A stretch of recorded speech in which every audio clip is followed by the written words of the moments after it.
Cette grotte, qui ressemble à n'importe quelle autre vue de l'extérieur, abrite des centaines de personnes.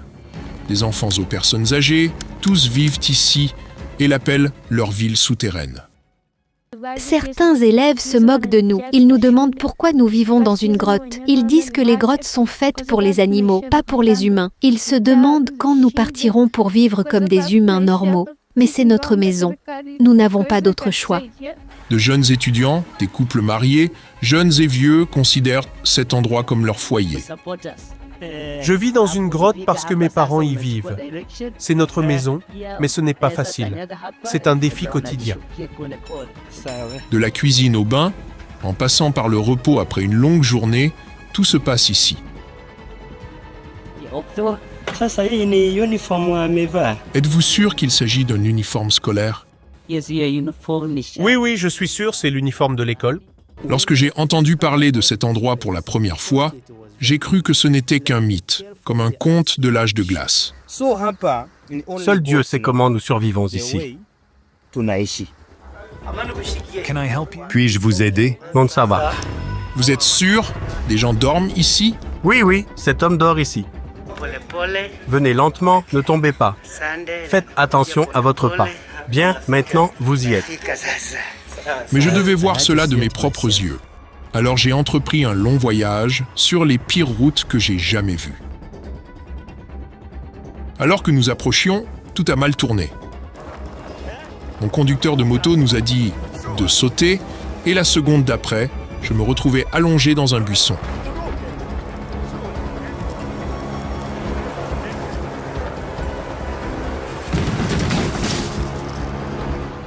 Nous nous sommes écrasés. Ma caméra s'est cassée, mon caméraman et moi avons été blessés. Le conducteur, lui, a disparu pendant un moment.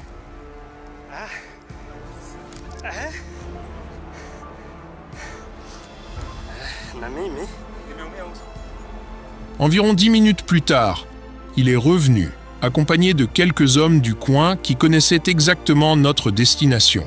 Ils nous ont guidés à pied pour le reste du trajet, car notre conducteur était trop blessé pour rouler. Le plus gros problème était ma caméra. J'ai dû retourner jusqu'à Nairobi pour la réparer. Un moment vraiment terrible, mais maintenant, je suis de retour.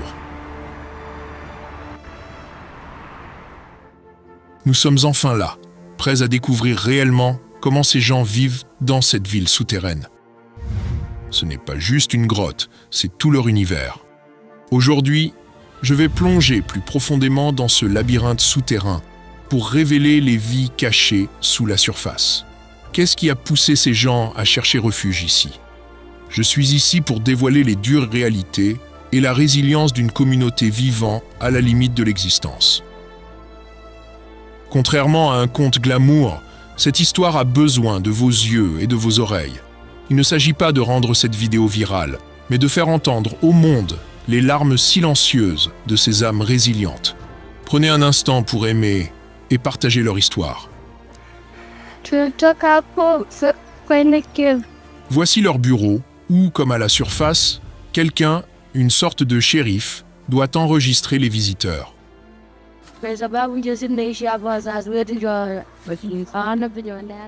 C'est notre maison, mais ce n'est pas facile. C'est un défi quotidien. Alors, où dormez-vous?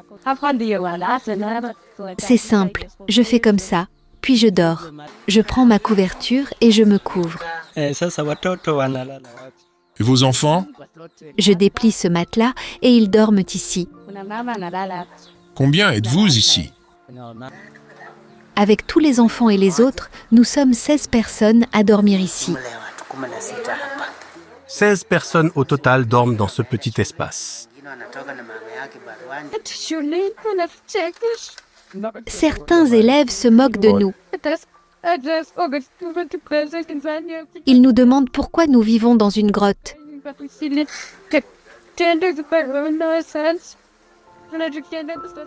Alors que la nuit tombe, nous nous préparons à nous reposer, sachant que demain commence tôt. Nous accompagnerons les enfants dans leur trajet quotidien, vers l'école, un voyage plus difficile qu'on ne peut l'imaginer.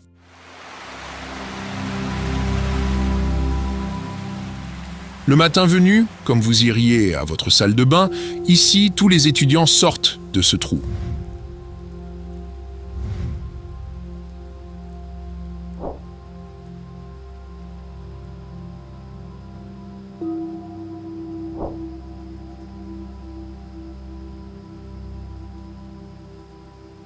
Ils disent au revoir à leurs parents et prennent la route jusqu'à la rivière.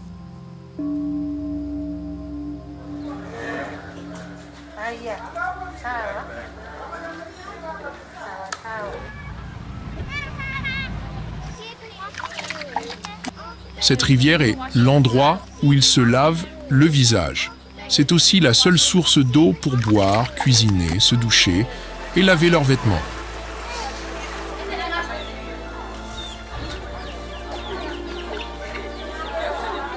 Au début, je pensais que l'école était proche, mais je me suis trompé. Ce trajet s'est avéré être le chemin le plus dangereux pour aller à l'école. Nous devons marcher plus de 15 km, aller simple, soit 30 km par jour, qu'ils aient mangé ou non. Et ce n'est pas un chemin droit, il faut gravir des montagnes. Aucun documentaire ne peut vraiment expliquer ce que c'est que de vivre ainsi.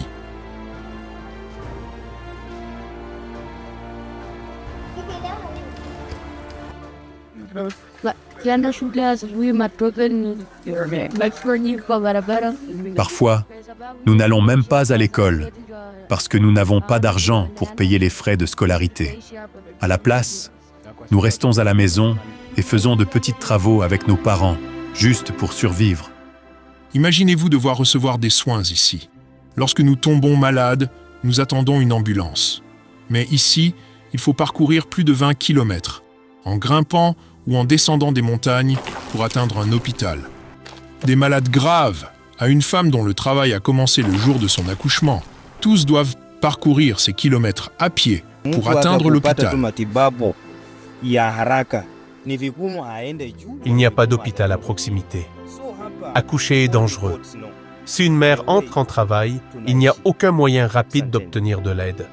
Monter est difficile. Descendre est difficile. Seul Dieu sait comment nous survivons ici. Quand il pleut, il faut inventer une nouvelle façon de marcher.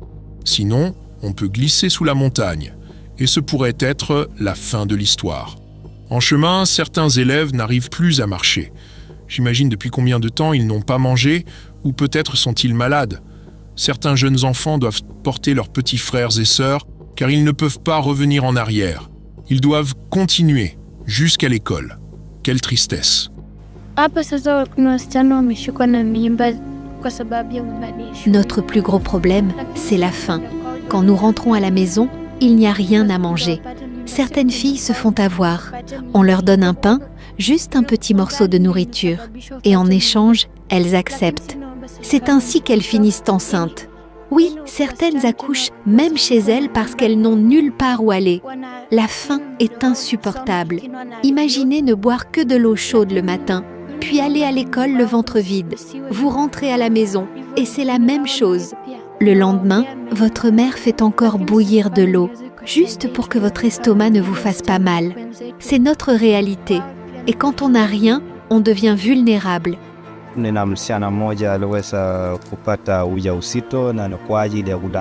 Certaines filles finissent par se marier très jeunes parce qu'on leur offre quelque chose d'aussi insignifiant qu'un biscuit, juste pour qu'elles aient quelque chose à manger. Quand on n'a pas mangé depuis hier et que quelqu'un vous offre de la nourriture, quel choix avons-nous? J'ai une fille qui est tombée enceinte parce que je n'avais pas les moyens de m'occuper d'elle. D'autres reçoivent de l'aide, mais nous, non. Et notre souffrance reste ici, invisible aux yeux du monde.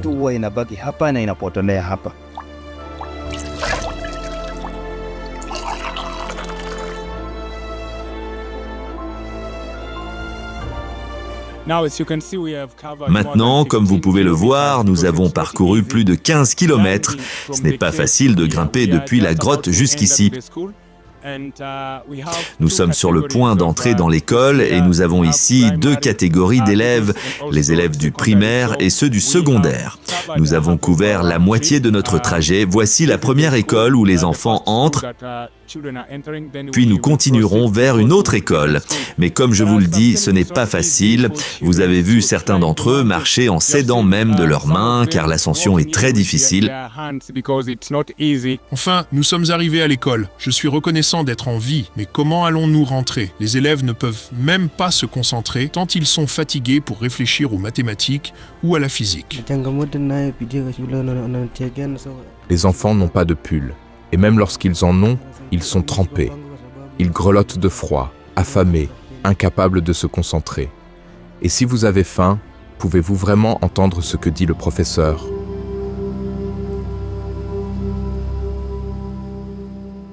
Et imaginez, cela fait 5 ans qu'ils vivent ainsi. Ces gens sont-ils laissés ici pour périr? Parfois, d'énormes rochers tombent du sommet de la grotte. Un jour, un rocher est tombé en chute libre, se dirigeant droit vers la tête de cette femme. Mais par miracle, il a heurté son épaule à la place. Si cela l'avait frappée à la tête, elle ne serait plus en vie aujourd'hui. C'est le risque avec lequel nous vivons chaque jour. Nous demandons de l'aide depuis très longtemps, mais rien ne change. Nous avons perdu espoir. Si un jour nous recevons de l'aide, ce sera un miracle de Dieu, pas d'un être humain. Alors que nous rentrons après une très longue journée, les élèves retournent vers ce qu'ils appellent leur maison, la grotte. Ici, ils cherchent un peu de lumière, que ce soit celle de la lune ou autre, pour réviser leur cours. Leur seule source de lumière est le soleil et la lune. Après avoir révisé leurs leçons, la nuit tombe. Ce soir, il n'y a pas de clair de lune, pas de chance de continuer à étudier ou à faire leurs devoirs. Ceux qui ont de la chance dîneront si leur famille a trouvé de quoi manger. Les autres doivent se coucher comme d'habitude. Oh, quelle misère! Imaginez, après une journée aussi longue, devoir s'endormir l'estomac vide. Rien que d'y penser, cela me brise le cœur. Épuisé par les événements du jour, je finis par m'endormir moi aussi.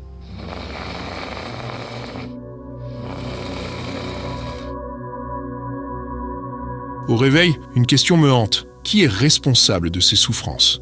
Le gouvernement? Le créateur? Ou quelqu'un d'autre? Ces familles sont arrivées ici il y a des années, lors de la distribution des terres. Elles vivaient sur le mont Chebieu, mais quand le gouvernement a alloué des terres, elles ont participé au tirage au sort et elles ont perdu. Elles n'avaient nulle part où aller. Sans terre, elles ont déménagé à Chezakoyou et ont commencé à cultiver en 2012. Mais plus tard, le gouvernement les a expulsées, affirmant qu'elles détruisaient la forêt. Elles se sont retrouvées sans abri. C'est à ce moment-là qu'une veuve généreuse leur a permis de rester ici. Elles sont là depuis, mais la vie n'a pas été facile.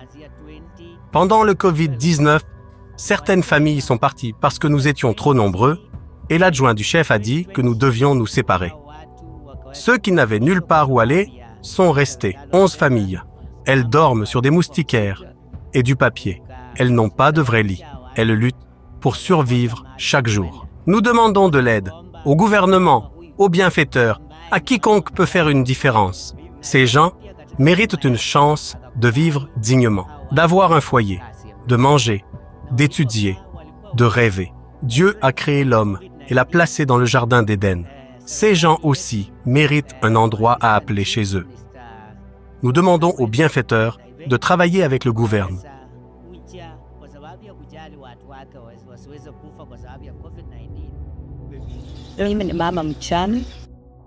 Je suis une veuve et, depuis 2020, j'ai ouvert ma terre à ceux qui n'avaient nulle part où aller.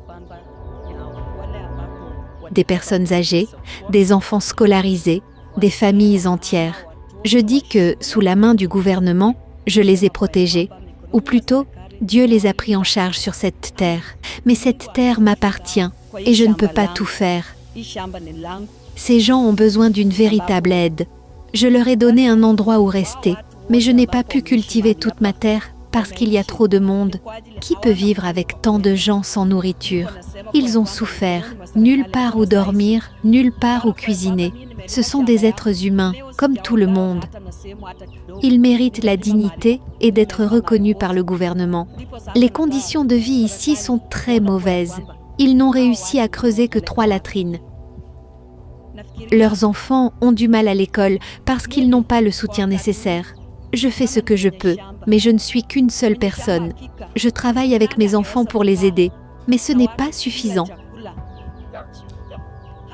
Je demande au gouvernement et aux bienfaiteurs, s'il vous plaît, souvenez-vous de ces gens.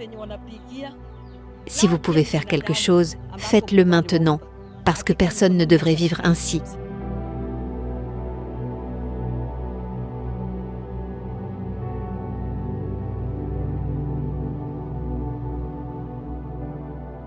Après réflexion, je réalise que je ne suis qu'un journaliste, pas un juge.